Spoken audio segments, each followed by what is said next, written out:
Yo halo, kali ini ada konsol game yang banyak di-request dan ditunggu-tunggu. Ya, jadi ini adalah Xbox Series S, sebuah konsol game rumahan yang termasuk next gen dan harganya lebih terjangkau. Jadi banyak yang bilang juga ini alternatif dari PS5. Oke, nggak usah makin dilamain, langsung aja di-unboxing. Di dalamnya, pertama ada unit mesinnya, ditaruh dulu. Terus ada semacam kertas panduan, ini pakai bahasa Jepang ya, kemungkinan memang ini unit region Jepang ya. Lanjut, dapat satu controller atau stick, dan ternyata dapat dua baterainya juga, yang tipenya AA. Terus dapat kabel power yang kecil gini ya, dan colokannya ini gepeng, berarti perlu semacam konverter lagi. Dapat kabel HDMI juga yang kayak gini, abis itu ada semacam kertas informasi, dan udah nggak ada apa-apa lagi.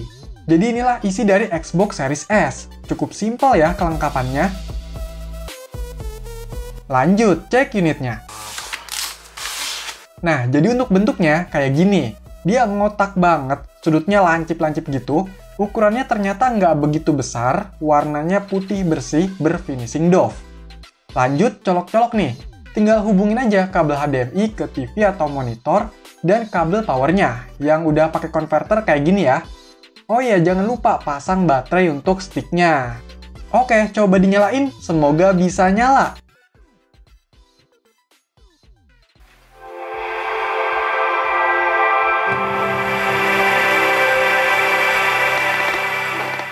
Yes, nyala!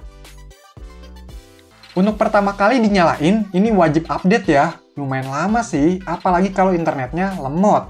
Dan ini perlu login akun Microsoft juga. Kalau belum punya bisa buat dulu. Oke, jadi inilah tampilan pertama dari Xbox Series S. Buat yang pernah pakai Windows 8, ini mirip-mirip ya, ala Metro Style gitu.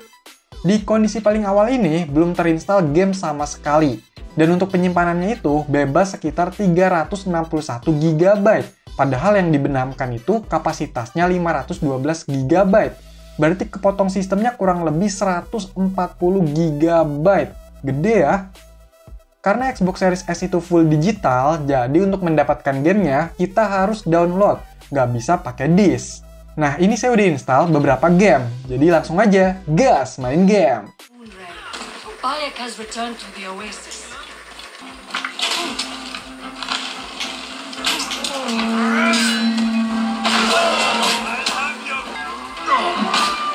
Not come in.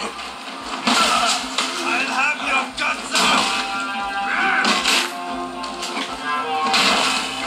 Tell me, and I'll pay them off.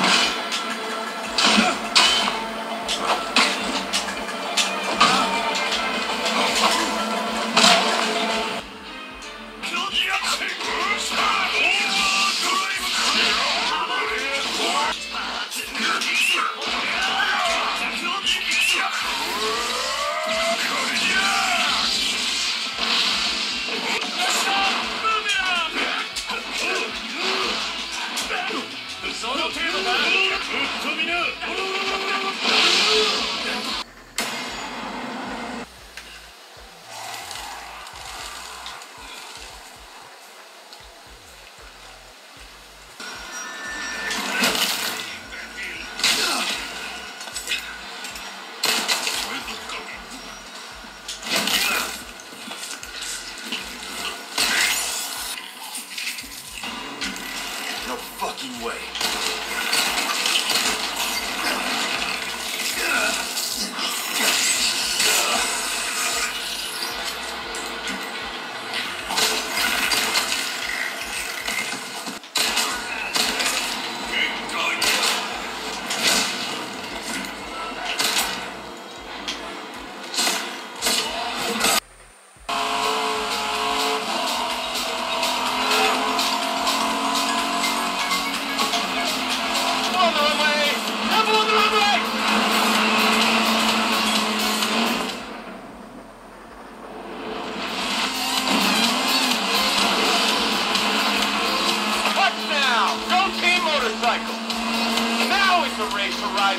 Superstar driver versus Daredevil biker.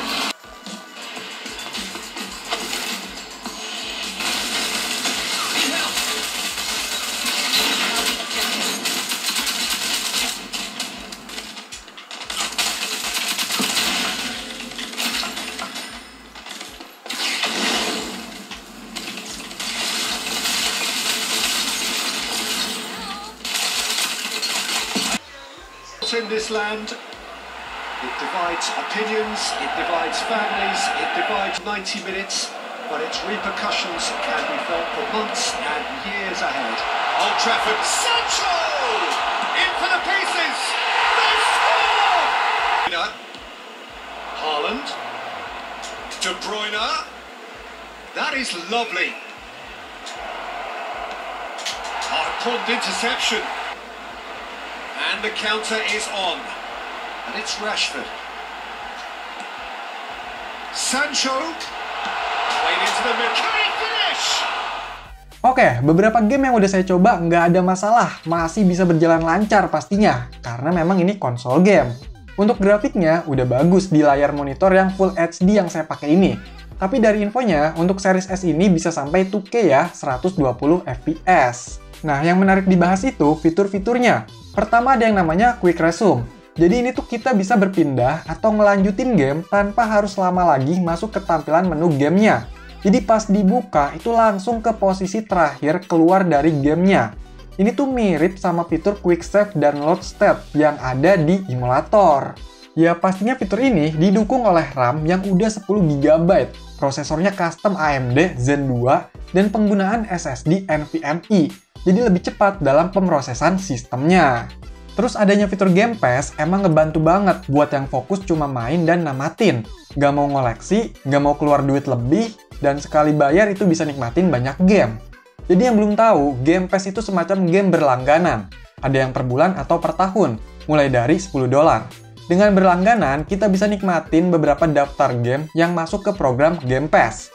Daftar gamenya memang banyak, ada 100 lebih. Bahkan ada judul-judul populer macam Assassin's Creed, Forza Horizon, FIFA, sampai game-game lawas Xbox, dan lain-lain. Tapi memang masih terbatas ya, dan untuk game-game baru pastinya belum ada. Terus apakah semua game yang ada di Xbox itu harus berlangganan? Ya enggak, itu cuma untuk fitur Game Pass aja. Di sini masih bisa juga kok beli gamenya permanen. Kalaupun nggak mau beli juga bisa, karena lumayan banyak nih game-game gratis yang bisa di-download. Walaupun rata-rata itu game mainstream multi-platform. Bahkan, Xbox Series ini ada fitur backward compatibility-nya. Jadi bisa mainin game dari Xbox One, 360, ataupun original. Misalnya ada yang nanya lagi nih, game yang ada di PS ada di Xbox juga nggak sih? Ya ada, selama itu bukan game eksklusif dari PS. Seperti Resident Evil 4 Remake, Hogwarts Legacy, FIFA, Red Dead Redemption 2, GTA 5, dan sebagainya itu ada kok. Tapi jujur aja, game eksklusif Xbox itu nggak banyak ya. Terus apakah semua gamenya itu wajib online untuk dimainkannya? Jawabannya iya. Jadi walaupun game tersebut offline, tapi pas dibuka memerlukan sebuah verifikasi secara online. Koneksi di Xbox Series ini bisa pakai internet rumahan, lewat wifi atau kabelan. Atau tethering dari handphone juga bisa. Tapi kalau buat download game, bisa jebol tuh kuota. Soalnya rata-rata gamenya bisa puluhan sampai ratusan giga. Belum lagi kalau misalnya ada update, terus internetnya lelet pula. Aduh, harus sabar. Tapi uniknya, ada sebuah fitur di beberapa game bisa dimainin, walaupun proses downloadnya itu belum selesai. Contohnya game Assassin's Creed Origin itu baru 70%-an udah bisa langsung dimainin. Walaupun nanti tetap ada batasan di dalam gamenya. Ya itulah resiko kalau beli konsol versi full digital. Harus siapin internet yang memadai. Selain itu, yang harus disiapkan ya storage-nya. Konsol zaman sekarang, walaupun disk version, itu tetap aja data gamenya tersimpan di SSD atau hard disk. Sayangnya di Xbox Series ini nggak bisa melakukan upgrade storage internal secara bebas. Tapi kita bisa membeli sebuah expansion card khusus, yang harganya itu dengan kapasitas 1 TB bisa setara dengan beli konsol gamenya lagi. Tapi tenang, ada alternatif lain, yaitu pakai hard disk atau SSD eksternal yang dicolok lewat USB. Kita bisa simpan atau pindahin beberapa gamenya ke eksternal. Tapi infonya nggak semua game bisa dipindahkan ke eksternal ya. Nah, gimana untuk controller atau sticknya? Jujur aja, ini pertama kalinya saya pakai stick Xbox. Dari bentuknya emang kelihatan agak aneh gitu. Apalagi kalau udah familiar sama stick PS. Tapi pas udah dipakai ternyata nyaman juga ya, kerasa natural dan pas aja gitu gripnya ke tangan. Tombol-tombolnya juga enak, walaupun memang perlu adaptasi dengan layout yang seperti ini. Pemakaian baterai AA awalnya saya pikir bakalan ribet, harus gonta-ganti atau beli baterai pack-nya yang bisa di-charge ulang. Ya, sebenarnya mau pakai baterai yang ada di warung-warung juga bisa, tapi kurang begitu disarankan. Dan ternyata ada alternatif lagi yang lebih hemat, yaitu pakai baterai AA yang isi ulang kayak gini, colok pakai adaptor handphone. Harganya paling 50 atau 60 ribuan ke bawah, bisa di-charge sampai 500 kali. Pemakaian baterai lepas pasang kayak gini juga ternyata enak. Kalau misalnya baterai habis dan lagi seru-serunya main, ya tinggal ganti aja. Nggak harus nunggu ngecharge atau pakai kabel. Nah, ini berhubungan buat yang pengen main multiplayer di Xbox Series S. Itu berarti harus beli stick lagi ya. Untuk desain bodi mesinnya ini emang kelihatan simple. Nggak banyak lekukan, simbol, dan lampu-lampu ala gaming gitu. Bahkan kalau orang awam yang nggak tahu, mungkin lihat ini ngiranya bukan konsol game, tapi speaker aktif. Soalnya di bagian depan ini, yang bikin mencolok ada lingkaran hitam dan jaring-jaring gitu. Tapi ini bukan lubang speaker ya, melainkan lubang pembuangan panas. Terus di sini ada logo dan tulisan Xbox, sisi kanannya ada tombol power, pairing, dan lubang USB-A. Sisi bawah ada lubang-lubang udara dan kaki-kakinya untuk posisi berdiri. Nah, di sisi kiri rame banget nih. Ada lubang RJ45, USB-A ada 2, HDMI out, expansion card, dan lubang power. Di sisi atasnya cuma ada lubang-lubang udara, bawahnya juga ada lubang udara dan kaki-kakinya kalau mau ditaruh dengan posisi tiduran. Xbox Series S ini dirilis sekitar tahun 2020. Untuk harganya sekarang di Indonesia sekitar 4 jutaan. Udah naik dari sebelumnya yang sempat ke 3 jutaan. Kalau lagi ada promo, biasanya ke 3 jutaan tuh di toko Pak Edi. Terus Xbox itu nggak dijual secara resmi di Indonesia. Jadi untuk layanan servis atau garansi, biasanya dari masing-masing toko. Ya sebenarnya masih worth it dengan harga segitu, udah bisa mainin game-game baru dan support yang masih panjang. Kalaupun ngerasa Xbox Series S ini banyak batasan, bisa ambil yang Xbox Series X ya. Dia harganya sekitar 2 kali lipat, dengan internal storage 1 TB, performa prosesor lebih tinggi, RAM lebih gede, resolusi game lebih tinggi, bisa pakai disk, dan bentuk desainnya juga beda.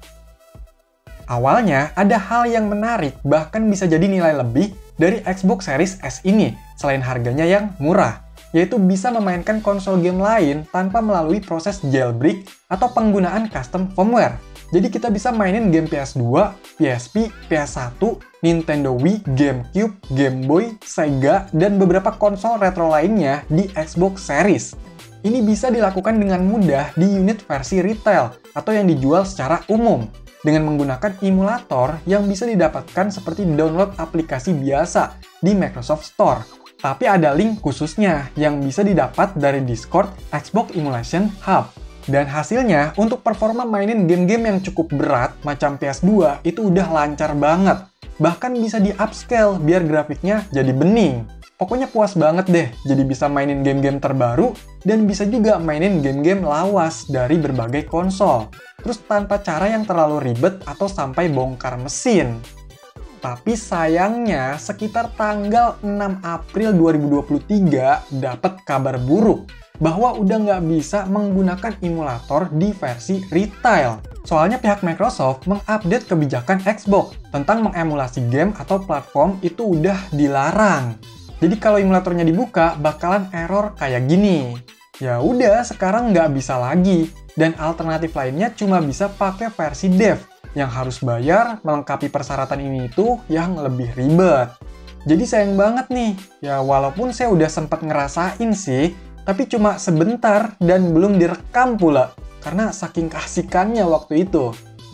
By the way, selain buat main game, di Xbox juga bisa bebas buat browsing, nonton YouTube, streaming film, dan dengerin lagu. Kita juga bisa sambungin keyboard dan mouse buat beberapa aktivitas atau main game tertentu. Tapi walaupun begitu, kalau disamain atau dijadiin sebuah PC, ini nggak bisa ya. Xbox Series S memang bisa jadi sebuah alternatif. Dengan harga yang lebih terjangkau, kita bisa nikmatin beberapa game terbaru dengan teknologi konsol next gen. Tapi perlu diingat juga, ada beberapa batasan, misalnya storage, terus penggunaan internet yang wajib, dan pasti ada beberapa downgrade kalau dibandingin sama Series X atau PS5. Tapi kalau dibandingin sama konsol yang udah lama, dengan harga yang nggak beda jauh, kenapa nggak sekalian yang baru aja? Toh walau ada batasan, kita masih bisa menikmatinya kok, sambil nabung buat upgrade yang lainnya. Kecuali ada game eksklusif yang pengen dimainin, ya itu jelas sesuaikan dengan kebutuhan. Oke, jadi itulah konsol game next gen dengan harga yang lebih terjangkau, yaitu Xbox Series S. Silahkan dikomentarin, like, share, dan subscribe channel ini. Terima kasih.